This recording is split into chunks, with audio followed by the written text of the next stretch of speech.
Para entender la diversidad sexual y de género hay que entender que hay dos tipos de categorías que nos definen.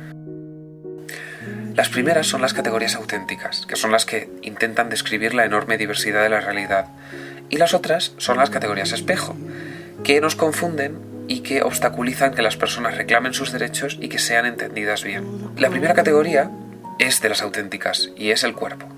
Nuestro cuerpo se compone de cromosomas, de caracteres sexuales, como los genitales, el pecho, la voz, el vello, y hormonas, como la testosterona o los estrógenos. Un cuerpo no es en sí ni masculino ni femenino. Es nuestro y, según seamos hombres o mujeres, será un cuerpo de hombre o de mujer, da igual lo que tenga. Aparte del cuerpo está el sexo. El sexo es la categoría espejo del cuerpo. El sexo es una categoría clínica, no biológica, que nos clasifica según nuestra apariencia física con la dicotomía macho-hembra. Y esto genera muchos problemas. ¿Cuál es el primer problema? Que no todo encaja en esta dicotomía.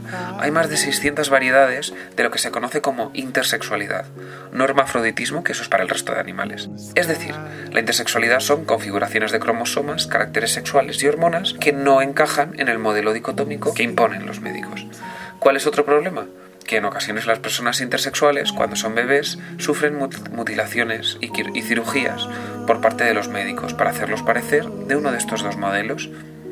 Espera un momento, ¿qué? ¿Mutilación genital en Europa? En España se prohibió en 2006, pero vete tú a saber. Porque solo hay un país que tenga una ley integral de intersexualidad y ese es Malta. Hay más problemas todavía con el sexo como categoría, y es que al sexo lo llaman biológico, como si estuviera revestido de verdad y naturaleza. Pero si le preguntas a un biólogo, te dirá, los biólogos no trabajamos con dicotomías, trabajamos con rangos, porque el sexo en todo caso es un espectro. Por eso, el sexo biológico no existe, y lo de decir que alguien es biotal o biocual no es nada, lo siento. El sexo es una categoría clínica, y como categoría clínica solo le importa a tu médico, igual que tu grupo sanguíneo o tu historial clínico. No vale para nada en la vida cotidiana, salvo para el activismo intersexual, que es muy importante, pero eso es otro tema. Volviendo a lo que nos ocupa. Entonces tú naces, con toda tu buena intención, y los médicos te asignan un género al nacer, que es varón u hombre o mujer. Y ojo, no son solo ellos. Cuando no son capaces de encajar su diagnóstico en el modelo binario, preguntan a las familias y entre los dos le asignan un género al nacer. Si el sexo es una categoría clínica, el género asignado al nacer es una categoría administrativa, también llamado género administrativo, género fiscal, en fin, cuanto más horrible suene mejor, porque este género no es una fuente fiable para conocer el género de nadie. Y ahí tenemos el género auténtico. El género asignado al nacer es la categoría espejo del género auténtico, porque si quieres saber mi género, ¿a quién tienes que preguntarle? ¿A un médico? ¿A la administración pública? ¿A mis padres? ¿O a mí? Era fácil, ¿verdad? Nuestro género tiene dos partes interrelacionadas. Nuestro género, que es nuestra identidad, y el género como relación social, pero a eso vamos luego.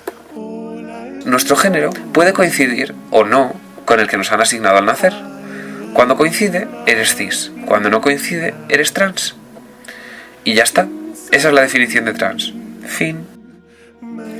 Tu género puede ser de hombre o de mujer, pero también puede ser una identidad no binaria, es decir, una que no se ajusta al modelo dicotómico impuesto por la clínica y la administración pública. Y dentro de las identidades no binarias hay una enorme variedad que exploraremos en otra ocasión. Si eres una mujer a la que le asignaron nombre al nacer, eres una mujer trans. Si eres una mujer a la que los médicos dijeron es una niña, eres una mujer cis. Esto es sencillo. Si eres un hombre que le asignaron mujer al nacer, eres un hombre trans. Y si eres un hombre que le asignaron hombre al nacer, eres un hombre cis. En el ámbito social, tu género se expresa y se proyecta al resto de la sociedad. El género no solo es identidad, también son normas y expectativas sociales, lo que la sociedad espera de nosotros, y también son relaciones de poder. Nuestra estética tiene carga de género, porque la sociedad la asigna a una identidad concreta. Nuestro nombre tiene carga de género, por supuesto. Nuestros pronombres también tienen carga de género. ¿Quiere esto decir que una persona con falda y que se llame Nuria es automáticamente una chica? No, porque aunque la estética, el nombre y los pronombres den pistas, lo que determina la identidad es que Nuria te diga en primera persona si es una chica o no, o si es otra cosa. Y luego están los roles.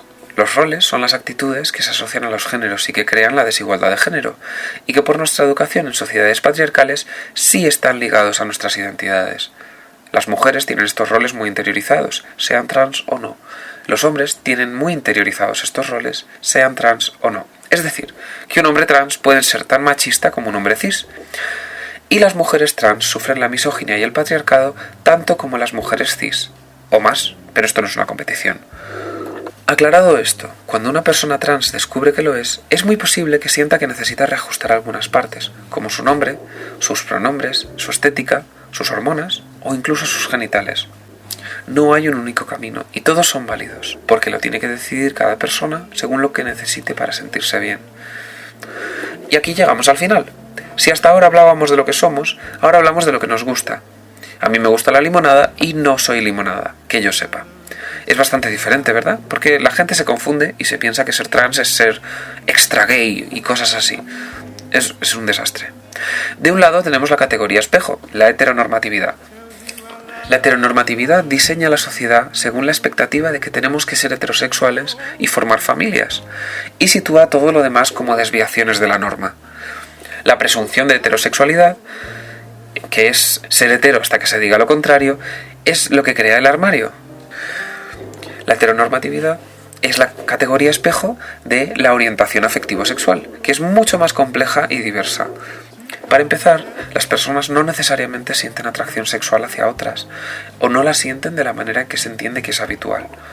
Son las personas del espectro asexual, dentro del cual hay muchas tipologías diferentes, que van desde no sentir ningún tipo de atracción hacia otras personas, sentirla solo en determinadas circunstancias, estar en un nivel de atracción intermedio, o no ser asexual y entonces eres alosexual.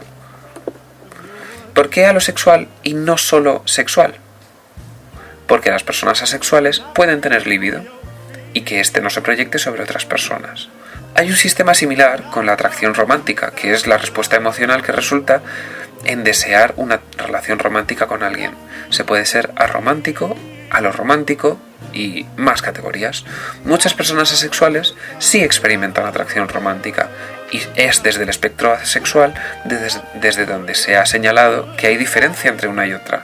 Una cosa es sentir atracción sexual y otra es atracción romántica. Y luego están las categorías que probablemente ya conoces: heterosexual y heteroromántico, homosexual y homorromántico, bisexual y birromántico, pansexual y panromántico, polisexual, polirromántico. Al final, lo que parecía sencillo se ha vuelto complejo, y hay muchos más nombres de los que creías. ¿Por qué? ¿Porque la realidad es compleja? Lo siento. Entonces, hemos terminado ya, ¿verdad? Pues no, casi. Lo cierto es que este sistema, que parece tan rico y tan complejo, en realidad es muy pobre, porque todavía hoy, para hablar de nosotros mismos, tenemos que referirnos y explicarnos constantemente en relación a las categorías espejo, que es el sistema sexo-género inventado por la clínica, la ciencia y la heteronormatividad. Y este sistema, que como hemos visto no es neutral, ni es la verdad absoluta, como pretende, fue impuesto durante la colonización al resto de culturas del mundo, que no eran la occidental. Culturas donde el género y la sexualidad se vivían de otras maneras y se explicaban de otras maneras, que son igual de válidas que las que se usan hoy en las culturas occidentales y occidentalizadas. Parte de esta diversidad cultural persiste hoy en los países del sur global, pero buena parte fue destruida junto con el resto de genocidio cultural y físico hecho por Occidente. Algunos ejemplos que persisten son el tercer género en el sur de Asia o las identidades dos espíritus de algunas comunidades indígenas de América, que yo no soy la persona más adecuada para describir. Por último, el asterisco de los matices a lo largo de este vídeo. Todas las categorías que he contado son macro, es decir, sirven para enseñar categorías generales y para contrarrestar prejuicios, pero la forma en que una persona se entienda a sí misma puede ser bien distinta y sigue siendo igual de válida. Si por ejemplo hay una persona trans que sí siente que vive en un cuerpo equivocado, eso es totalmente válido.